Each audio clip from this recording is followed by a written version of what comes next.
வணக்கம் மக்களே. இன்னைக்கு தாளிச்ச கோதுமை தோசை. அது என்ன தாளிச்ச கோதுமை தோசை? வாங்க எப்படி செய்கிறதுன்னு பார்க்கலாம். ஒரு மிக்சிங் பவுலில் கோதுமை மாவு தோசைக்கு தகுந்த அளவுக்கு நீங்கள் மாவு எடுத்துக்கோங்க. கொஞ்சமாக உப்பு போட்டுக்கோங்க. தோசை மாவு இருந்துச்சுன்னா ஒரு கரண்டி சேர்த்துக்கலாம், இல்லைனாலும் பரவாயில்ல.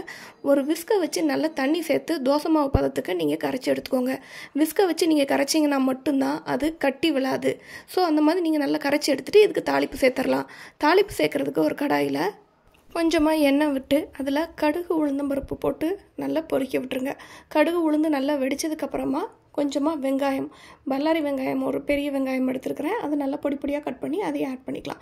ஆட் பண்ணிவிட்டு இதுக்கு காரத்துக்கு பட்டை வத்தல் நான் சேர்த்துருக்கிறேன். உங்கள் காரத்துக்கு தகுந்த மாதிரி நீங்கள் எடுக்கிற அளவை பொறுத்து ஒரு 3-4 வத்தல் கிள்ளி போட்டுக்கோங்க.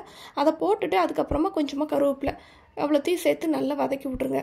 நல்லா ஓரளவு வெங்காயம் வதங்கினதுக்கப்புறமா அந்த தாளிப்பை அப்படியே எடுத்து நம்ம கரைச்சி வச்சுருக்க அந்த கோதுமை மாவில் சேர்த்துக்கலாம். கோதுமை மாவில் சேர்த்து நல்லா மிக்ஸ் பண்ணி விட்ருங்க. இப்போது தோசை ஊற்றிடலாங்க.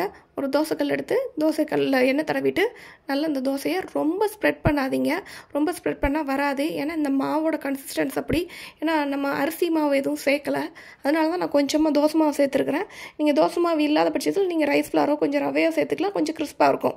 ஆனால் இது நல்லாயிருக்கும், நீங்கள் ட்ரை பண்ணி பாருங்கள். கொஞ்சமாக இந்த மாதிரி கனமாக ஊற்றிட்டு கொஞ்சம் வெந்த மாதிரி இருக்க டைமில் லைட்டாக ஆயில் ஊற்றிக்கோங்க. ஆயில் ஊற்றிட்டு திருப்பி போட்டு எடுத்திங்கன்னா சூப்பரான கோதுமை தோசை ரெடிங்க. அவசரத்துக்கு மாவு இல்லாத சமயத்தில் இது ரொம்பவே கை கொடுக்கும். இதுக்கு சைட் டிஷ்ஷாக நீங்கள் தேங்காய் சட்னி வச்சு சாப்பிட்லாம். ஆனால் என்னோடய ஃபேவரட் இதுக்கு சைட் டிஷ் வந்து இட்லி பொடி தான். சூப்பராக இருக்கும் இட்லி பொடி வச்சு சாப்பிடும்போது. மறக்காமல் நீங்களும் ட்ரை பண்ணி பாருங்கள். பிடிச்சிருந்தால் லைக் பண்ணி ஷேர் பண்ணி கமெண்ட் பண்ணுங்கள். அப்படியே பேக் டு வில்லேஜ் சேனலை சப்ஸ்கிரைப் பண்ணிடுங்க. தேங்க்ஸ் ஃபார் வாட்சிங்.